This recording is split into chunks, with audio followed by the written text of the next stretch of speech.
Morning, everybody. Not quite as many people as I was hoping for. Maybe not in celebration. What I'd like to talk to you today about is celebrating enterprise architecture. But before I begin, I'd just like to introduce myself. So, my name's Ian West. I'm a chartered IT professional and I'm a member of the BCS Enterprise Architecture Specialist Group Committee. That's a bit of a mouthful. And also practicing IT for enterprise architecture.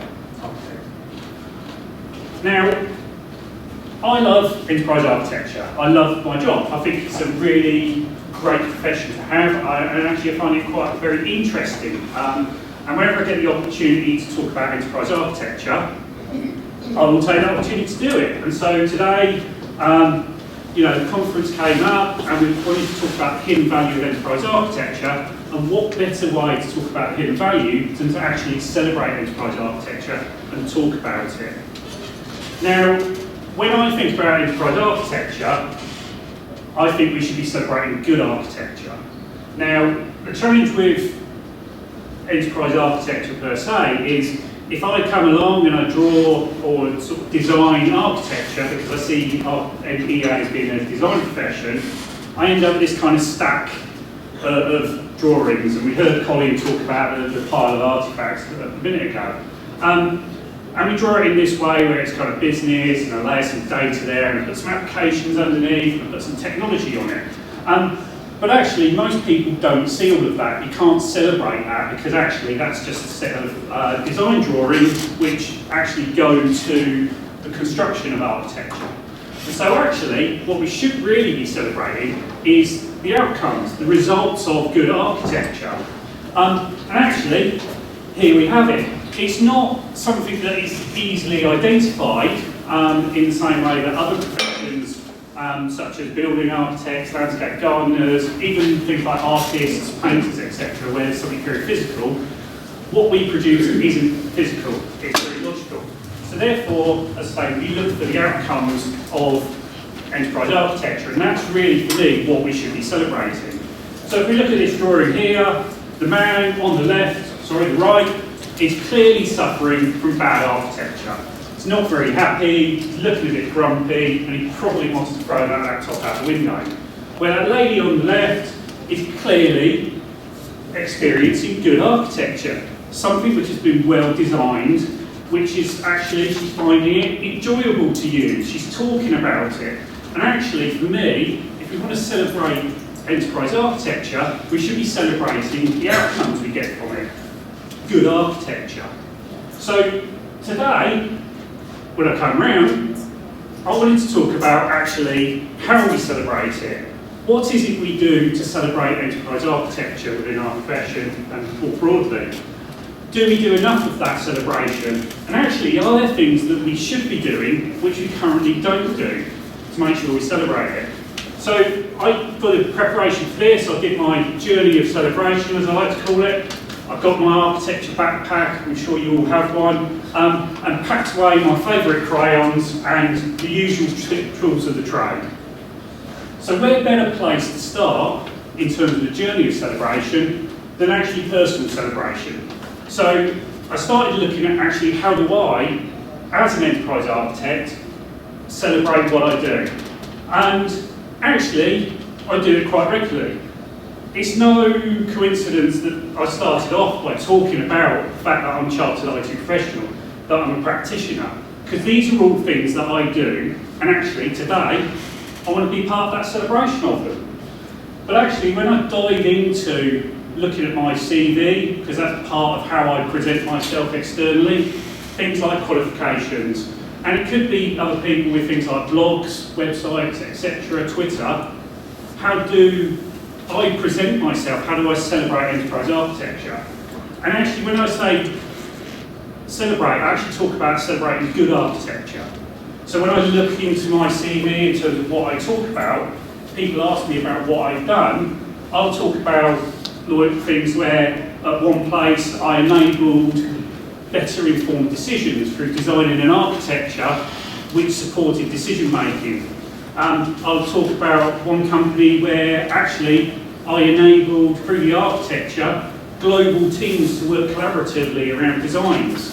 And that was all come through the work that I do in terms of celebrating good architecture.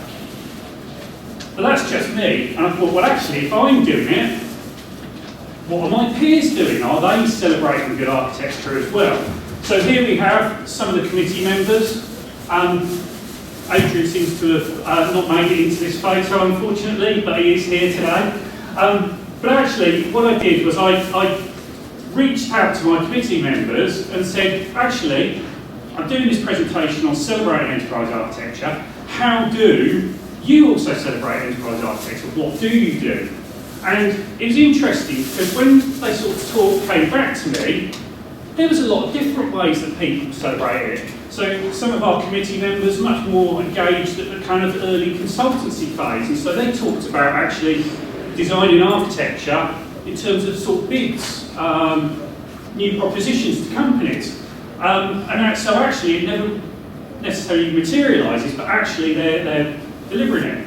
Where others were talking about actually how they have done sort of data structures in terms of supporting things, and others are much more on the kind of end user kind of thing of supporting implementations through. And it was really interesting that actually there's some diversity in there, but I also discovered that I hadn't actually previously talked to people about what do they do in terms of production of good architecture. And this is one of the first things where I talked about celebrating enterprise architecture, in that actually what could we be doing more of collectively. And for me, it was like actually we could be talking and asking each other, what is the architecture you've produced? What is good architecture that you've done? And so today we have this kind of opportunity to sort of ask that question. So if you're out and about today, maybe have a conversation with someone and say, oh, are you an enterprise architect, or do you work with enterprise architects? What is the good architecture that you've experienced? Tell me about it, and we can perhaps learn from that. And also, maybe you might have some use cases where you'd like to explain what good architecture is. And so, for me, there's actually something quite interesting here about, as a profession, how we can sort of share what we do. Now, if I find this with my peers, what are we doing like this as a profession? So here we have a picture from last year's EA Specialist Group conference. And it's really interesting because actually, collectively, we do have these professional meetings very regularly. To be honest, I think I could probably attend at least one a month, maybe 2 or 3. And so, you know, recognise that the BCS one is not the only one on the block, as it were. And so there's others if you want to do it. But when I kind of look at the agendas, and I say, for me, good architecture, the outcomes we produce, is the stuff that needs to be celebrated. I tend to find a lot of the conferences talk more about the tools and the frameworks, and maybe value in that actually is great from a peer perspective in terms of honing your skills or whatever, but actually doesn't really help us in terms of sort of celebrating what we do, and actually showing that hidden value that we want to talk about, we want to show value. And so for me, I was looking at this, I was thinking, well actually, there's something else here we could be doing. So not just having conferences about what we do, having conferences and we have sessions about actually the outcomes that we produce as well. Maybe more case studies, more workshops, that kind of thing, because actually that starts to kind of show the value. And as part of my research in terms of what I was looking for, I also thought, well, there's if you take other creative professions, whether that's like music or coming back to sort of architecture, building architecture and that, they actually recognise they're good architects. They award, you know, they might have an Architect of the Year, they might have Practice of the Year. And so actually there's something here that we as a profession don't do, or very rarely do. So there are a few instances where we do architecture awards to individuals. And I thought, actually, that's a bit of a shame because we're not actually celebrating what we do.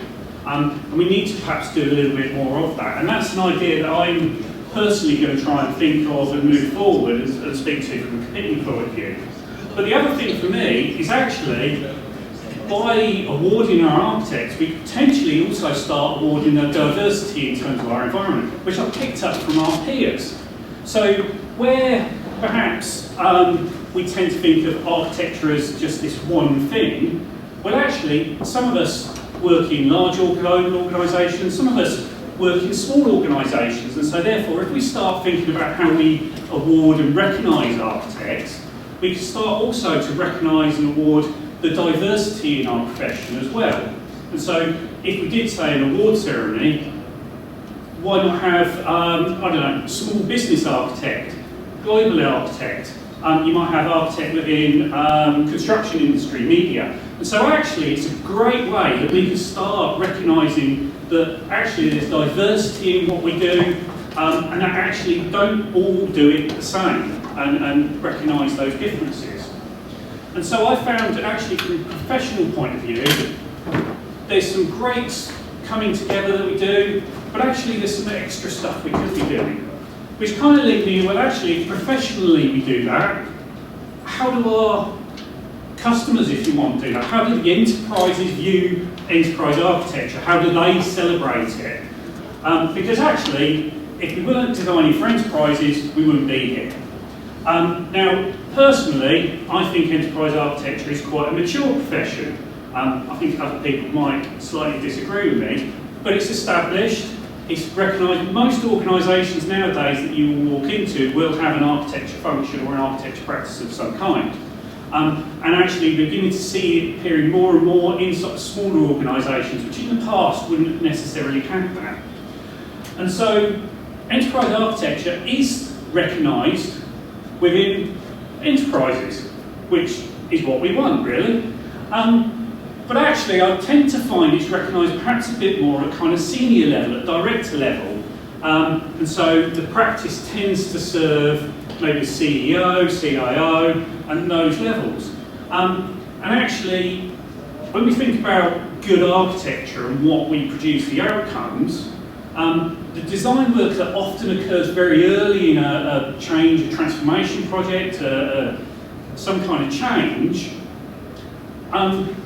as that flows through and it gets implemented, you tend to find that the project teams and the implementation teams get all the credit for what's delivered, where actually the architect was there very early and kind of shaping and steering that kind of thing.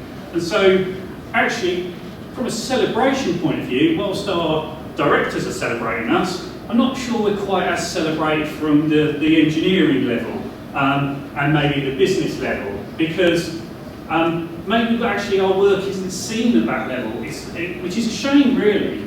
So for me, there's something here about actually celebration in terms of how, as architects, we can be more engaged across the implementation process and get recognised for the architecture work and how it gets delivered. Now, I've deliberately picked this picture here because actually this was a celebration of, I'd like to take all credit for enterprise architecture, but it was actually a celebration for a major project within one of the organisations I worked for. And as part of that, one of the architects I worked with, we did a divestment. It was a divestment, so it sounds fairly straightforward, but that architect was engaged from a very early part of that process and designed out the architecture and supported it all the way through the implementation, right to the point where the divestment had completed and there was the companies that separated. And that was recognised. So this was a triplet celebration of that divestment where all the directors of both of those organisations took the teams out on the Thames for dinner. And the architect was included in that thing and actually very recognised for what they had done as part of that. And so for me, there's something here about, well actually, celebration-wise, yes, great, we're talking to our kind of CEOs, our directors, about how we should be more engaged across the whole process and recognised for our architecture. And I think actually I'd love to be able to say, well, on a project, that architect designed that and people recognise what they were. Now, I could have quite easily stopped here in terms of celebration, because you think, well, enterprise is where we are. But actually, how does society view enterprise architecture? Now, if we look at other architecture, things like building architecture and that, there is a lot of content from a society point of view. I've called it the world's most extraordinary enterprises. Actually, that's taken from a program about the world's most extraordinary buildings, but actually they're both architected, they're both designed in them. And I don't know about yourself, but there doesn't seem to be a lot of awareness of what enterprise architecture is. So if I'm at a social event and somebody says, well, what do you do? And you say, I'm an enterprise architect, you normally kind of get a little bit of a blank stare. Somebody might say, what's the last building you designed? Or that kind of thing. I'm getting better. I've got over the imposter syndrome. I know there's a talk about that later. And I talk about, when somebody asks me, I actually now say I design business systems. And actually people start to get that. And I think, whilst that doesn't describe my whole role, it really starts to get. And so actually, I think there's something for us from a society point of view in starting to explain what enterprise architecture is on a very simple level that people can understand. And actually, I think also, when I started looking at this, I thought, well, actually, what content is there out there that can be consumed by people? Because actually, if I look at other professions, you know, I can turn the TV on and I find something about, I don't know, sculpture, for example, or painting, or various other kind of what I call creative professions, and you can find a lot of good content. And when I went looking for architecture content, it was a little bit disappointing, I must admit, and it didn't really excite me. And actually, I went on YouTube looking for some good content, and after I kind of got beyond the distractions of YouTube, I discovered there was some content there, but it wasn't very engaging. And I ended up actually looking at a lot more around building architecture, because actually I found that really interesting. But I think there's something here in terms of sort of celebrating enterprise architecture where we could be doing more. We could be creating more engaging content, we could be talking more simply about what we do, and actually coming back to talking about good architecture and the outcomes. Now, we might think, well, that's great, it's nice, but there's actually some real benefit to this. So one of the challenges of enterprise architecture is it's very hard to get people into the profession. And actually most of us have probably fallen in it in some way, and it's not never necessarily been a planned progression to that point. Now, that's a shame, because I think actually, as I said earlier, I love what I do. I think it's a great profession, and I would love to encourage more people into it. I'd love to actually take people from university and train them up into it. But if they're not engaged from a society point of view and understand what it is we do, how am I supposed to encourage people into the profession? And so I think actually from a society point of view, we need to be creating more engaging content, more interesting, and actually talking about enterprise architecture in the terms of good architecture and encouraging people into the profession. Now, whilst I look at that from a society point of view, and I hope, I think there's the other thing, we're actually from how does history view enterprise architecture. Now, we have John A. Zachman here. So John A. Zachman is one of the founding fathers of enterprise architecture. And, you know, back in the sort of 70s, 80s, him, the team at IBM, were laying out the foundations of the profession as it is today. And actually it's come a long way since then. It's developed quite a lot since John laid out those foundations. And personally, I think that's actually really great. He should be celebrated for being one of the first enterprise architects. But actually, I can't name any other architects since John. And I think that's a real shame. And I think this kind of really comes back to, well, actually, we tend to focus on the frameworks, we tend to focus on the tools that we use, and less a little bit around the outcomes. And I'd love to be able to sort of say, well, actually, this person is somebody I would like to aspire to, or they could be a mentor, and actually we have these people in our profession who we can think of as good architects. And actually, if I think back at where I said about awarding architects, having these ceremonies, that's where it needs to come from, because if we don't have that kind of celebration of the architects, how are we supposed to then look at them from a history point of view? Now, I did actually reach out to John as part of this thing, and I said to him, can I have an inspiring quote for the next generation of enterprise architects? Now, he did come back with this, where it says, don't give up, the laws of physics have not been rescinded. Now, I can tell by the faces in the audience, you probably had the same reaction as me, and I thought, well, what's that got to do with architecture?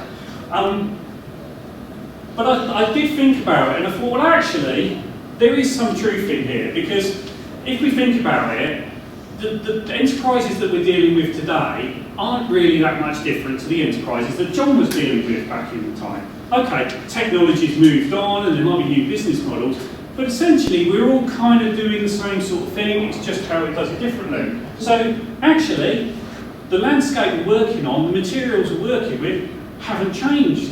So, if the laws of physics haven't rescinded, then actually enterprises haven't changed. We're just doing it with some different materials.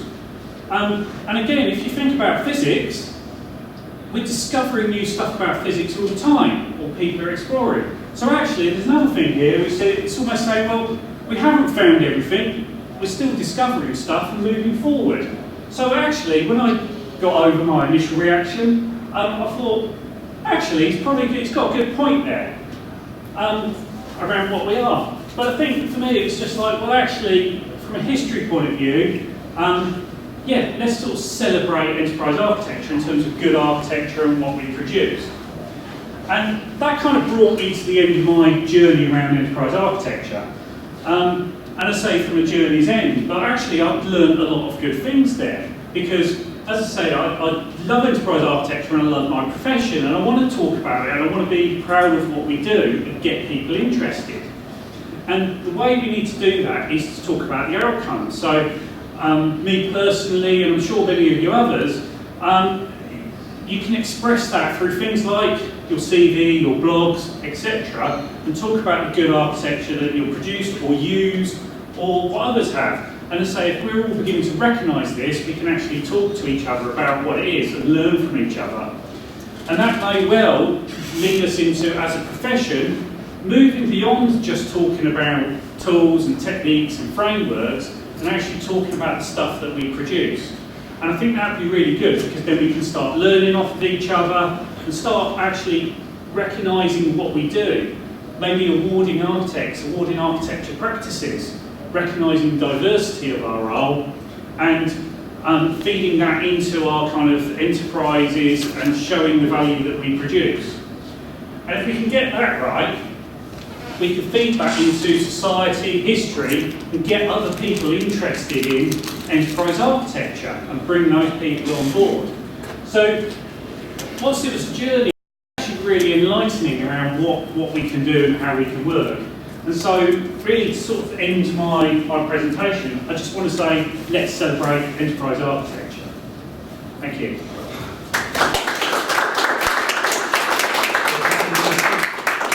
Any questions? Anybody got any questions? We've got a few minutes left. I've got one. So, you mentioned John Zachman. Yeah. And he's the only architect you remember. Yeah. Is it because of his good architectures, or is it because of his framework? It's because of his framework. Because we don't... Which might be why people focus on frameworks. They will be. Famous in this profession. Yeah. But he clearly must have been doing something right to have come up with a framework and be recognised in that role. And so, yeah, you're right. We have the Zachman framework, which kind of covers that thing. I think it's best with the shield of self-promotion for 30 years. Well, there's that as well. Maybe we need more architects who are into showing this promotion, you know. As I say, it's just one of those things, and I sort of thought, well, actually, who else could I reference, really? Tom Gill? You can reference Tom Gill. Somebody, Tom Graves. Yeah. Yeah, but then equally, I suppose it's coming back to that. What's the good architecture that they have produced? Or are we back to that, we're all celebrating frameworks? What contribution? Yeah. You can also do something about subsystems and things like that, which is so similar to enterprise architecture in many units.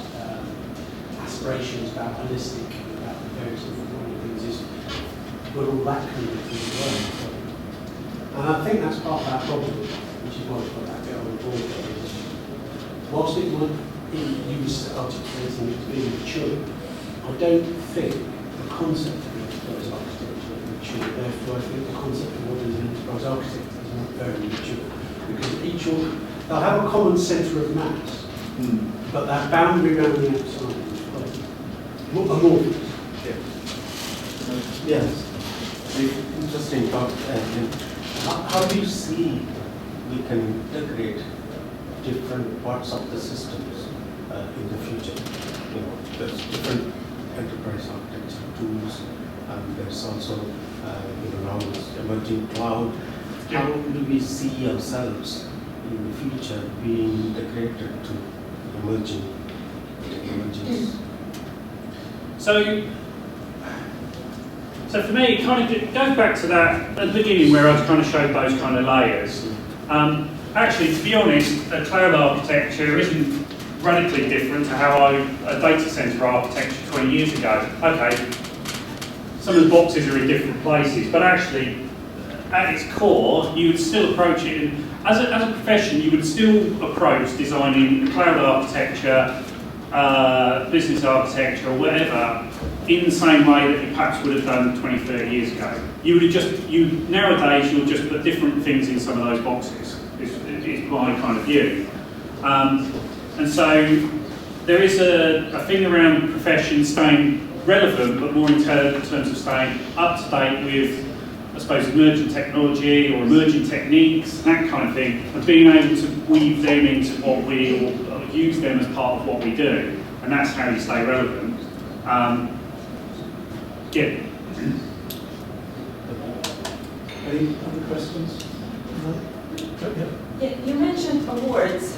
Yes. So I think differently from buildings, it probably would be quite hard to nominate someone and present the award because you cannot actually expect people to send you these artifacts and systems because the company, first thing they will say, no, you can't do it actually, especially in the private sector.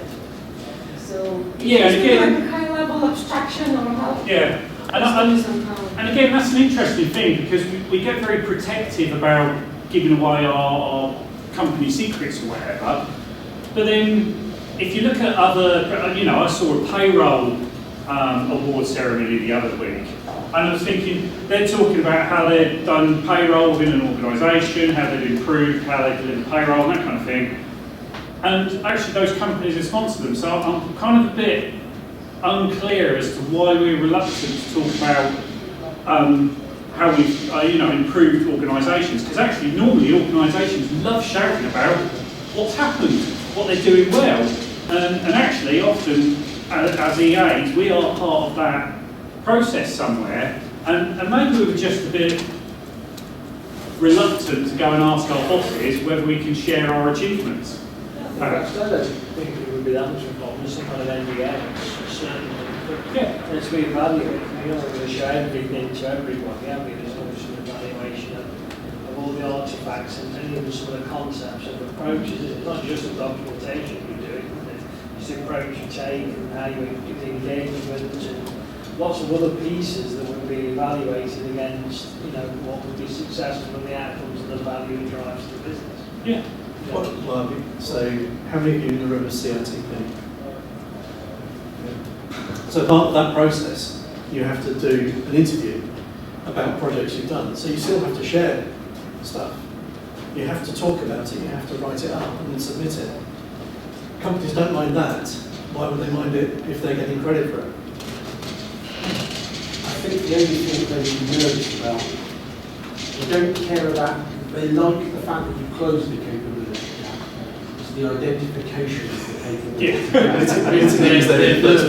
It's the fact that we've got a gap in something that we should be doing but aren't. Yeah. They love the bit at the end where we say we've closed it.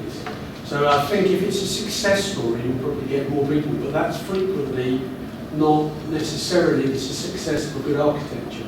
The success of a good architecture is revealing warts and all where your capability gaps are and what you've got to do to address them.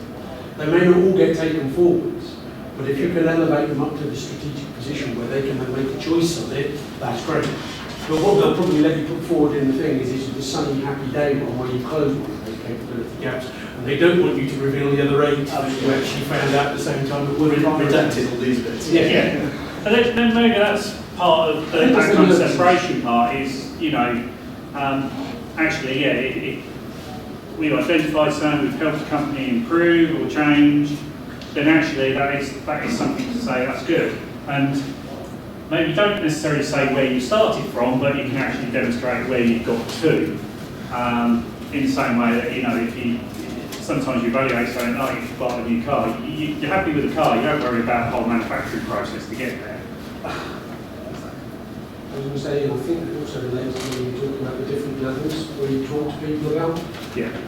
where I think that's part of the challenge is up at the C level, they value the capability gaps that you demonstrate that they wouldn't want them publicised, but where we're not doing stuff is down at the production end, whereby the value that we've given them hasn't actually been perceived by them, so it's not championed. Yeah. That would be the bit that I'm sure any company would love to see going towards an award is we've made ourselves more efficient or we're delivering greater value to the customer or whatever because they can sing the praises. I think that's where the split comes. Yeah. Okay. Right. So, thank you, Ian. That's right. I'm probably going to end up going back and rewriting my CV in a new way, so thanks for that. That's right. Just a little gift. Oh, thank you. Appreciation. Thanks very much.